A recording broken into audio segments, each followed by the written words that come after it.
믿음으로 보는 것이 진짜 실력입니다 라는 제목으로 말씀을 나누고자 합니다. 나이가 들수록 눈이 참 소중하다 하는 생각을 날마다 하고 있습니다.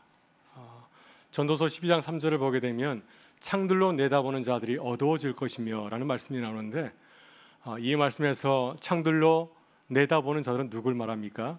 바로 우리의 눈을 말하고 있습니다. 우리의 나이가 들수록 눈이 약해지고 보이지 않는 이 현상을 시적으로 잘 표현한 것이죠. 어렸을 적에 안경 쓴 친구들이 참 많이 부럽지 않았습니까? 그래서 아이들이 안경 쓰려고 갑자기 안 보인다고 거짓말도 하고 또 눈이 나빠지게 해서 애를 쓰는 것을 보게 됩니다. 그래서 결국은 안경을 쓰게 되죠. 눈이 얼마나 소중한지를 잘 모르기 때문에 하는 철부지 행동이 아닐까 생각이 됩니다. 우리가 살아가면서 눈의 소중함을 실감하게 되는 때가 언제인가요? 제 경험에 비춰보게 되면 노안이 찾아왔을 때인 것 같습니다. 어느 날 갑자기 신문이 보이질 않습니다. 요즘은 신문을 잘 보지 않는데 신문 글자가 흐릿하게 보이고 또 손톱을 제대로 깎을 수가 없습니다. 그때 눈이 참 소중하다 하는 생각이 들게 되죠. 감사하게도 요즘은 다저점 렌즈가 나와서 이 돋보기 안경이나 또 일반 안경을 번갈아 써야 되는 번거로움을 피할 수 있으니 얼마나 감사한지 모릅니다. 저는 요즘 안경 쓰지 않은 분이 굉장히 부럽습니다. 좀 시간이 갈수록 눈이 점점 나빠지는 것 같습니다. 그래서 저는 요즘 안경을 3개를 갖고 다닙니다. 책 볼 때, 또 설교할 때, 그리고 차 탈 때 선글라스를 이렇게 가지고 다니면서 눈을 보호하려고 아주 애를 쓰고 있습니다. 그래서 눈이 참 소중하다, 정말 하나님 주신 눈을 잘 간직해야겠구나 사실을 매일 깨닫고 있습니다. 여러분, 인생에서 시력보다 더 중요한 것이 또 무엇일까요? 바로 그것은 안목이 아닐까 하는 생각이 듭니다. 시력이 눈에 보이는 것을 잘 보는 능력이라고 한다면 안목은 눈에 보이지 않는 것을 분별할 줄 아는 능력입니다. 무엇이 정말 중요한지, 우리 인생에서 무엇을 붙잡고 살아가야 되는지를 깨닫는 능력이 아니겠습니까? 이런 안목을 가지고 있는지가 참 중요합니다. 모든 생활에서 안목이 필요한 것 같아요. 옷을 입을 때도 안목이 필요하지 않습니까? 안목이 있어야지 어울리는 옷을 입을 수가 있고, 안목이 부족하게 되면은 또 남들 보기에 좀 민망한 옷을 입을 수도 있습니다. 오늘 제가 보니까 다들 안목이 옷을 잘 입고 오신 것 같습니다. 할렐루야. 네, 아주 다들 베스트 드레서입니다. 또 우리가 인생을 살아가면서 안목이 필요할 때가 참 많지 않습니까? 결혼 배우자를 택할 때도 그렇고 또 직업을 선택할 때도 마찬가지로 안목이 참 중요합니다. 안목이 있어야지 우리가 후회하지 않을 일을 할 수 있지 않습니까? 성경을 보면 안목이 부족해서 낭패를 보는 사람들이 여러 나오지만 그 중에 한 사람은 바로 아브라함의 조카 롯이 아닐까 생각이 듭니다. 아브라함과 롯이 이제 가나안 땅에 와서 크게 번성하게 되었습니다. 한 곳에 거주하지 못하게 되어서 나뉘게 되었는데, 그때 삼촌 아브라함이 조카 롯에게 먼저 말을 하죠. 네가 먼저 택하라 했더니 롯이 가만히 보니까 어디가 가장 좋아 보였습니까? 요단 지역이 가장 좋아 보였습니다. 물도 많고 아주 기름지고 그 땅이 마치 애굽 땅처럼 에덴 성처럼 좋아서 그 땅을 보고 선택하게 되었습니다. 그러나 롯은 진정으로 중요한 것이 무엇인지를 미처 깨닫지 못하였습니다. 가장 중요한 것이 무엇인지를 깨닫지 못하는 그러한 부족함이 없었습니다. 그래서 겉으로 보기에 좋은 곳을 선택하였기 때문에 하나님께서 소돔과 고모라를 심판하실 때 모든 것을 다 잊고 그것을 떠나야 하였습니다. 눈에 보이는 것만 생각하면서 선택하였을 때, 안목이 부족하였을 때 그에 상응하는 대가를 치르게 된 것입니다. 그러게 우리 인생 신앙인에게 가장 필요한 것은 무엇보다도 바로 영적인 안목이 아닐까 생각이 듭니다. 만약 우리가 영적인 안목이 없다면 너처럼 눈에 보이는 것만 택하고 살다가 낭패 볼 때가 있지 않겠습니까? 그렇지만 아브라함처럼 영적인 안목이 있다고 한다면 우리는 눈에 보이지 않는 하나님을 바라보면서 그분을 신뢰하면서 믿음의 길을 걸어가는 기쁨을 누리게 될 줄 믿습니다. 영적인 안목이 필요할 때가 언제일까요? 인생 가운데 매 순간순간마다 영적인 안목이 필요하지만 특별히 청년의 시절에 영적인 안목이 더 필요한 것 같습니다. 오늘날 많은 청년들이 힘든 시기를 보내고 있습니다. 어른들은 우리 청년들을 바라볼 때마다 참 좋겠다, 나도 그렇게 젊으면 모든 것도 할 수 있을 터인다 하면서 부러워할지 모르겠지만, 지금 청년들은 인생의 중요한 순간을 바라보면서 어려운 시간들을 보내고 있습니다. 진로와 취업과 결혼 등 여러 가지 산적한 문제를 바라보면서 아주 힘들어하고 있고요. 또 지금 시절은 인공지능 시대를 맞이하여서 진로의 선택의 폭이 좁아지고 있고 경쟁은 더욱 치열해지고 있습니다. 그런 가운데서 취업의 어려움은 더욱더 높아지고 있는 가운데 있지 않습니까? 이처럼 힘든 시기를 지나간 우리 청년들에게 가장 필요한 것은 바로 영적인 안목입니다. 사실 누구나 젊은 시절, 우리 나이 드신 시니어 교우들도 마찬가지로 젊은 시절은 힘들고 어려운 시절이었습니다. 성경 속 위대한 인물들도 20대에는 광야의 시간을 보내지 않았습니까? 20대의 다윗 왕은 뭐 하고 있었습니까? 사울 왕에 쫓기는 도망자 신세였고요. 또 20대 요셉은 애굽 땅에서 노예로 죄수로 어려운 시간을 보내야 하였습니다. 우리 예수님께서 20대에는 이름이 알려지지 않은 무명의 시골 목수로 지내지 않았습니까? 우리가 새벽마다 묵상하고는 에스겔도 마찬가지로 20대에 바벨론 포로로 끌려가서 어려운 고난을 겪어야 하였습니다. 객관적으로 바라보는 성경 속 위대한 인물들의 삶도 크게 특별해 보이질 않습니다. 과연 그들에게 무슨 희망이나 가능성이 있었을까 하는 생각이 들더라고요. 아마 주변 사람들이 그들을 바라보면서 포기해, 넌 할 수 없어 이렇게 말했을지 모르겠습니다. 아마 많은 사람들이 또한 그들 자신도 내가 장차 큰 인물이 될 수 있을까, 내가 주의를 감당할 수 있을까 의심하였을지 모릅니다. 그러나 그들의 평범한 삶을 넘어서 다른 인생을 살 수 있었던 이유가 한 가지가 있었으니 바로 그것은 그들에게는 믿음의 눈이 있었기 때문이죠. 하나님께서 나와 함께 하신다는 믿음이 그들에게 있었습니다. 그래서 다윗도 자신의 삶을 바라보면서 하나님을 내 삶을 이끄시는 목자로 바라보지 않겠습니까? 내가 지금 이렇게 도망자 신세이지만 그럼에도 불구하고 주님께서 내 길을 인도하고 계시지. 요셉도 마찬가지로 그의 신분은 포로이고 그의 신분은 노예이고 죄수였지만 하나님이 남게 하심을 의심하지 않았습니다. 이 믿음의 안목이 그들로 하여금 자신의 상황을 새롭게 바라보게 하였습니다. 이 믿음이 그들로 하여금 평범한 삶이 아니라 하나님과 함께하는 믿음의 삶을 새롭게 시작할 수 있도록 그를 도왔습니다. 그래서 우리 청년들이 영적인 안목을 갖고 살아가려면 공동체의 따뜻한 격려가 무척 필요합니다. 그래서 우리 청년들 만날 때마다 그냥 지나치지 마시고 여러분 격려하고 축복해 주시길 바랍니다. 저도 청년들을 만날 때마다 당신은 우리 교회 미래야 이렇게 인사할 때가 참 많이 있습니다. 그러면 굉장히 좋아합니다. 그래서 그냥 보고 지나가지 마시고 꼭 위로하고 격려하고 축복하실 수 있기를 바랍니다. 여러분, 이야기는 스티븐 코비의 성공하는 사람들의 7가지 습관에 나오는 이야기인데요. 본비는 뉴욕 지하철에 한 아버지와 아이들이 이제 지하철을 탔습니다. 아이들이 지하철 타자마자 자리에 앉아서 뛰고 놀고 시끄럽게 하였습니다. 그 모습을 바라본 승객들이 불편한 눈초를 바라보았죠. 아버지를 탓하였습니다. 아니, 애들 관리하지 뭐하고 있나. 그때 아버지 정신을 차리고 승객들에게 이렇게 말하였습니다. 조금 전 병원에서 제 아내를 잃었습니다. 저도 아이들도 지금 어떻게 해야 될지 잘 모르겠습니다. 그 말을 들은 승객들은 금세 조용해졌고 또 그 가족의 슬픔에 동참하는 공동체가 되었습니다. 얼마나 힘들까 하면서 그들을 바라보게 될 때 그 공간이 탓하는 공간이 아니라 서로 위로하고 격려하는 공동체의 공간으로 변하게 되었다는 이야기입니다. 여러분, 우리 청년들 역시 마찬가지로 그들만의 이야기가 있습니다.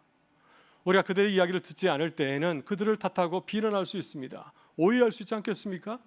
그렇지만 그들의 이야기를 듣고 나누게 되면 충분히 공감하고 기도할 수 있습니다.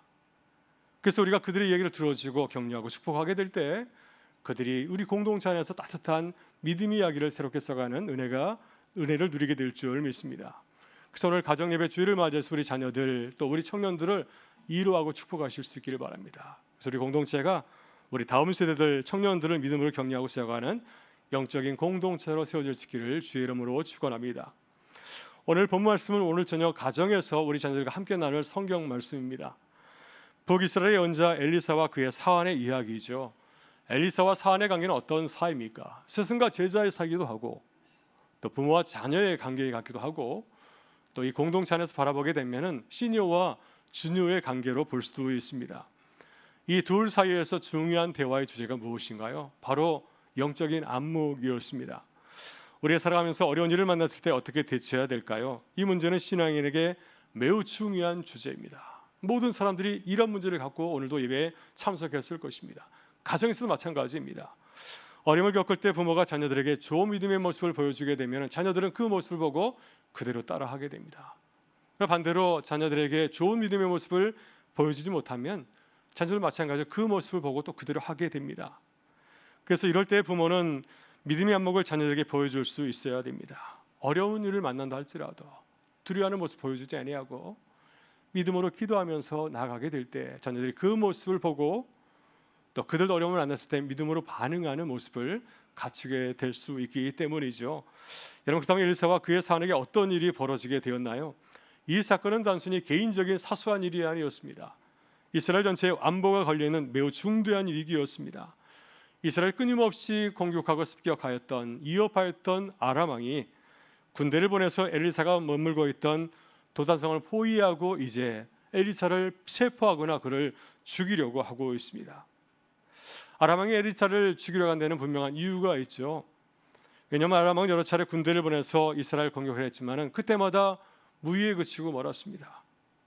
아무리 공격을 잘 준비하고 공격하더라도 이스라엘 군대가 어떻게 공격을 알았는지 그것을 알고 피하는 일이 종종 벌어지게 되었습니다. 그래서 전쟁을 벌였지만은 이 아람 군대는 아무런 수도 거두지 못하고 곡으로 돌아오는 일이 빈번하였습니다. 그래서 이 아람 왕은 불안해하였고 자기 진영 안에 혹시 적과 내통하는 스파이가 있는 것은 아닌가 고민하게 되었습니다. 그럴만하지 않겠습니까? 매번 공격할 때마다 실패로 돌아가니 혹시 우리에게 큰 문제가 있는 것은 아닌가? 무슨 스파이가 있어서 우리를 방해하고 있는 것은 아닌가? 충분히 의심할 수가 있습니다. 그러나 아람 왕은 그 이유가 곧 이스라엘 선자 엘리사 때문임을 알게 되었습니다. 엘리사가 아람 왕이 심실에서 나눈 대화까지도 미리 알고 이 사실을, 이 정보를, 이 고급 정보를 이스라엘 왕이 알려주었기 때문에 아람 군대는 아무리 공격해도 아무런 소용이 없었던 것이었죠. 그래서 아람 왕은 이제 작전을 펴게 됩니다. 군대를 동원하여서 이 엘리사가 살고 있는 도단성에 쳐들어가서 그를 체포하여 죽이려고 하였습니다. 엘리사가 머물고 있는 도단성에 말과 병거 수많은 군사를 보내어서 한밤중에 성을 포기하였습니다. 여러분, 도단성은 예루살렘 성처럼 높은 곳에 있는 것도 아니고 크고 견고한 성도 결코 아니었습니다. 아주 낮은 평지에 있는 작고 평범한 성이었습니다. 아람 군대가 이 작은 성을 사방에서 포위하였고 그래서 이제 엘리사와 그의 사하는 이 도간의 든지처럼 고립된 상황 가운데 처하게 되었습니다. 이것이 바로 엘리사와 그의 사한이 직면한 절박한 상황이었죠. 이제 꼼짝없이 붙잡혀서 아람 왕에 끌려갈 수밖에 없는 그런 절박한 상황 가운데 놓이게 되었습니다. 이런 상황에서 누구라도 두려움에 사로잡히지 않겠습니까? 이제 꼼짝없이 잡혀서 죽게 되었구나. 절망적인 마음을 갖게 되었을 것입니다. 여러분, 우리가 엘리사와 사한이라고 한다면 이런 상황에 처했을 때 어떻게 반응하겠습니까? 엘리사의 사한은 이른 아침에 일찍 나가서 밖을 내다보았더니 엄청난 군대가 자기가 살고 있는 도단상을 에워싸고 있는 것을 목격하게 되었습니다. 너무 놀라서 엘리사에게 달려가서 보고하지 않습니까? 오늘 본문은 이렇게 보고하고 있습니다. 아하, 내 주여, 우리가 어찌하리이까? 이 말씀은 우리에게 별로 이렇게 느낌을 주지 않는 것 같습니다. 네, 새한글 성경은 이 사안의 보고를 좀 더 리얼하게 이렇게 번역하였습니다. 아이고 선생님, 우리가 어떻게 해야 합니까? 이렇게 번역하니까 그 느낌이 와닿지 않습니까? 아이고 하나님, 어떻게 해야 되겠습니까?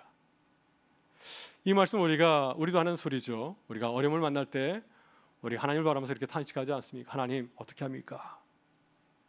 우리 영적인 안목이 부족하여서 안심하지 못할 때, 내가 지금 정말 어려운 문제를 만났지만 하나님께서 우리를 도우시지, 걱정할 필요가 없어, 이런 영적인 안목이 있다면 우리가 두려워하지 않겠지만, 이런 안목이 부족할 때 우리는 하나님 앞에 엎드려서 이렇게 기도하지 않습니까? 하나님, 어떻게 합니까? 이 상황을 어떻게 극복할 수 있겠습니까? 아이고 하나님, 어떻게 합니까? 그러나 엘리사는 같은 상황에 처해 있었지만 사한과는 달리 다르게 반응하였습니다. 그는 두려움에 떨고 있는 사한을 책망한 것이 아니라 오히려 그를 위로하면서 말하였습니다. 사한이 시선을 늘려서 그가 미쳐보지 못했던 믿음의 세계를 주목할 수 있도록 그를 격려하며 도전하면서 이렇게 말하지 않았습니까? 우리 16절의 말씀을 같이 한번 읽어보겠습니다. 두려워하지 말라, 우리와 함께 한 자가 그들과 함께 한 자보다 많으니라. 아멘. 두려워하지 말라, 우리와 함께 한 자가 저들이 함께 한 자보다 훨씬 더 많으니라. 여러분, 정말 놀랍지 않습니까? 엘리사와는 지금 똑같은 장면을 바라보고 있지만은 전혀 다르게 반응하고 있습니다. 하나님, 한 사람은 두려움에 떨어서 거의 죽을 듯이 말하고 있고, 그렇지만은 다른 한 사람은 전혀 두려워하지 아니하고 오히려 여유롭고 담대하게 반응하고 있습니다. 그 이유가 무엇일까요? 왜 엘리사와 사는 다르게 반응할 수 있었을까요? 왜 똑같은 상황을 바라보면서도 그들은 다르게 반응할 수 있었겠습니까? 그것은 바라보는 대상이 달랐기 때문이죠. 사란 눈에 보이는 아람 군대를 바라보았지만은 엘리사는 눈에 보이지 않지만 믿음으로 하나님의 군대를 바라보았기 때문입니다. 그래서 엘리사는 놀라운 고백을 할 수 있었습니다. 두려워하지 말라, 우리 함께한 자가 저들이 함께한 것보다 많으니라. 오늘 하나님께서 우리에게 이 모습을 보여주지 않습니까? 엘리사와 사안에 다른 모습을 보여주고 있습니다. 우리는 어떤 모습을 하면서 살아가고 있나요? 우리는 누구의 모습에 더욱더 가까운 모습을 가지고 있으십니까? 우리 힘든 상황을 만날 때마다 사안처럼 아이고 하나님 죽게 되었습니다 이렇게 고백하지는 않습니까? 매번 실망하며 좌절하지는 않습니까? 아니면 엘리사처럼 눈에 보이는 현실에만 매이지 아니하고 눈에 보이지 않는 하나님의 놀라운 역사와 능력을 바라보면서 담대히 서고 있으십니까? 오늘 주님은 두 사람을 통해서 우리가 다른 삶을 살아갈 수 있다고 말씀하고 있습니다. 우리가 영적인 안목을 가진다고 한다면 우리는 두려워하지 않을 것입니다. 그렇지만 우리가 영적인 안목이 없다고 한다면 이 상황과 같이 우리는 크게 절망하며 또한 좌절하지 않겠습니까? 두려워할 수밖에 없을 것입니다. 어떻게 우리도 엘리사처럼 영적인 안목을 가지고 살아갈 수 있을까요? 오늘 엘리사는 영적인 안목을 가지고 살아갈 수 있는 삶의 비결을 우리에게 보여주고 있습니다. 첫째, 우리를 두렵게 만드는 영적인 현실을 있는 그대로 인정해야 됩니다. 눈에 보이는 사실을 부인하지 말고 그대로 인정할 줄 알아야 됩니다. 여러분, 사안이 아람 군대를 보고 두려워했던 것처럼 우리도 세상의 위협 앞에서 쉽게 겁먹고 낙심할 때가 많지 않습니까? 지내놓고 보면 별로 큰 일도 아니었는데 그 일을 맞이했을 때에는, 우리 앞에 놓이는 여러 가지 어려운 문제를 바라볼 때에는 우리가 두려움에 휩싸일 때가 얼마나 많이 있습니까? 또한 지금 우리가 살아가고 있는 이 문화는 우리를 돕는 것처럼 보이지만 실상 우리를 지치게 하고 병들게 할 때가 참 많이 있습니다. 그래서 문화를 참 우리가 조심해야 되는데요. 우리 청년들이 자주 접하는 유튜브나 SNS는 어떻습니까? 참 재밌는 영상들이죠. 참 요긴한 그런 도구이지만 또 이것이 보게 되면은 자신도 모르게 타인과 비교하게 만들고 우리의 자존감을 높이기보다는 우리 자신을 보면서 실망하게 만들 때가 얼마나 많습니까? SNS나 유튜브를 통해서 보여지는 다른 사람들의 삶의 모습은 정말 행복하고 잘 사는 것처럼 보이지 않습니까? 정말 잘 살아가는 것처럼 보이지만 그에 비해서 우리의 모습은 그렇지 못하다는 생각이 들기 때문이죠. 이것이 우리가 살아가는 우리 주변의 이런 디지털 문화입니다. 그래서 우리 다란처럼 세상을 바라보면서 두려워하고 불안할 때가 참 많이 있습니다. 그러게 우리는 이러한 사실들을 부인하지 않고 솔직하게 인정할 줄 알아야 됩니다. 이 현실을 우리의 힘으로 감당할 수 없음을, 내 힘으로 감당할 수 없음을 우리는 고백해야 됩니다. 그래서 두려운 마음이 찾아올 때 이것을 피하지 아니하고 우리는 솔직하게 고백해야 됩니다. 하나님, 어떻게 해야 되겠습니까? 아이고 하나님, 어떻게 해야 되겠습니까? 이렇게 고백하게 될 때, 이런 우리의 사실을 인정하고 주 앞에 나가게 될 때 주께서 우리를 도우실 것이라고 주님은 약속하셨습니다. 신명기 10장 3절과 4절을 보게 되면 이스라엘 백성이 가나안 땅에 들어가게 될 때, 지금까지 광야 생활을 했지만은 이 놀라운 문명을 가진 가나안 땅에 들어가게 되면 놀랄 일이 얼마나 많이 있겠습니까? 그들과 비교하면서 우리의 모습을 보면서 자존감이 떨어질 때가 많이 있지 않겠습니까? 그때 그들을 도우시겠다고 주님이 이렇게 말씀하셨습니다. 이스라엘들아, 오늘 너희가 대적과 싸우러 나왔으니 마음의 두려움과 떨림을 품지 말며 그들로 인해 놀라지 말라. 너희 하나님 여호와께서 너희 함께 하시며 너희를 위해 적들과 싸우시고 구원하실 것이다. 그래서 우리의 사실을 인정하고 고백하게 될 때 주께서 우리를 도우실 것이라고 말씀하십니다.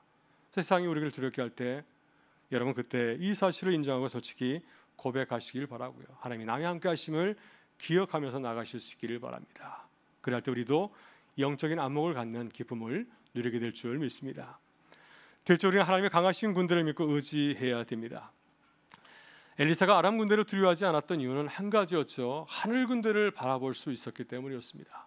언제 엘리사가 하늘 군대를 알게 되었을까요? 여러분, 엘리사의 삶을 가만히 보게 되면 하나님께서 그를 부르실 때 놀라운 감격을 목격하지 않았습니까?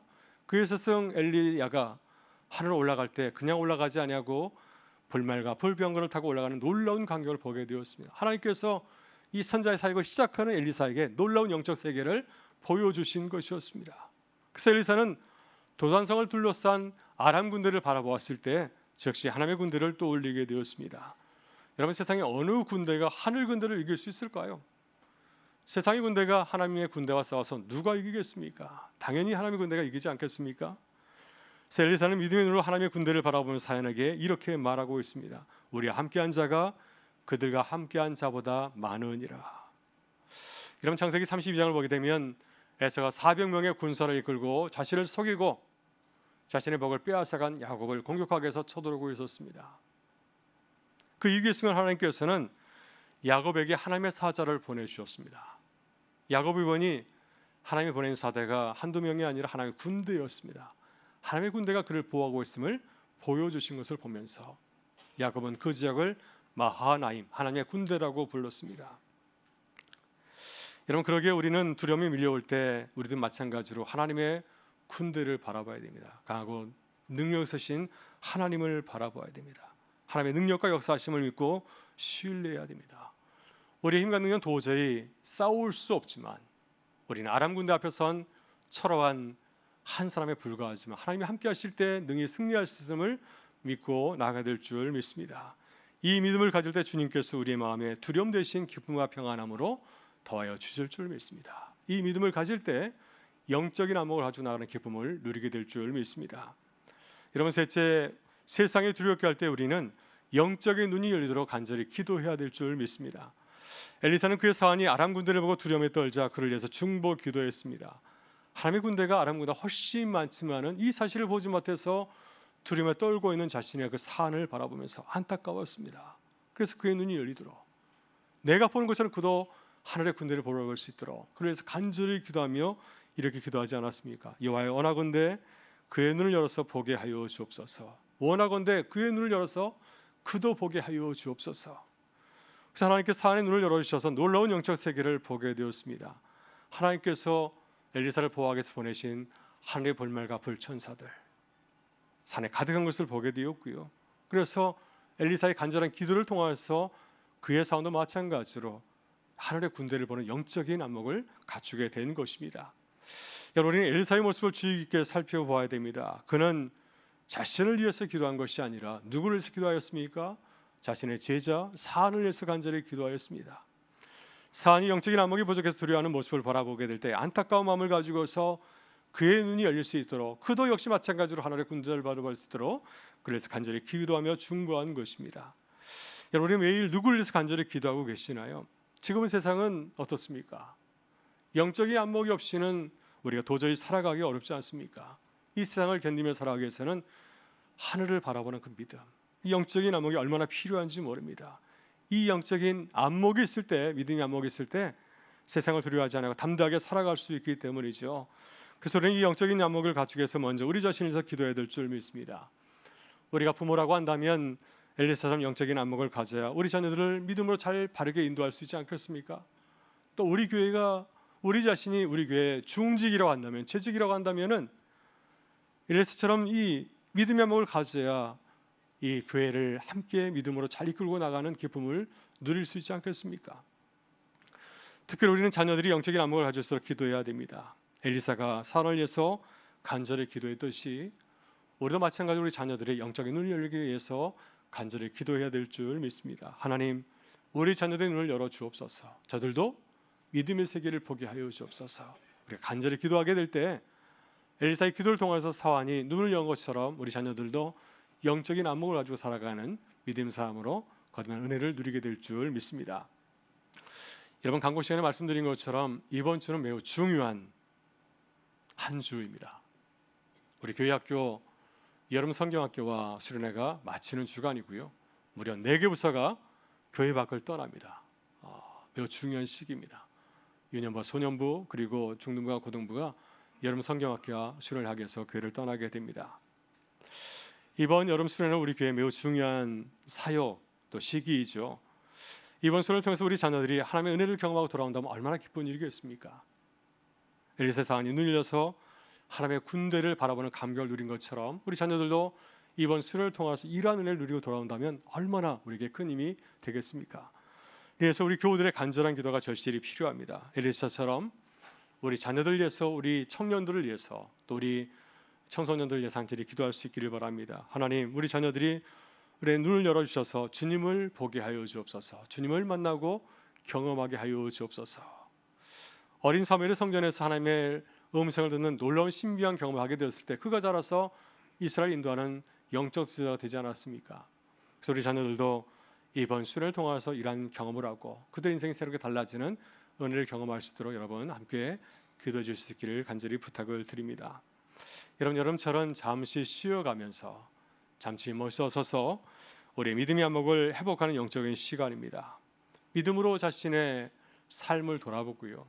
또 주께서 베풀어 주신 은혜와 또 감격적인 사건들을 기억하실 수 있기를 바랍니다. 그래서 다시 믿음으로 일어나서 믿음으로 걸어가는 영적인 믿음의 여정 될 수 있기를 주의 이름으로 축원합니다.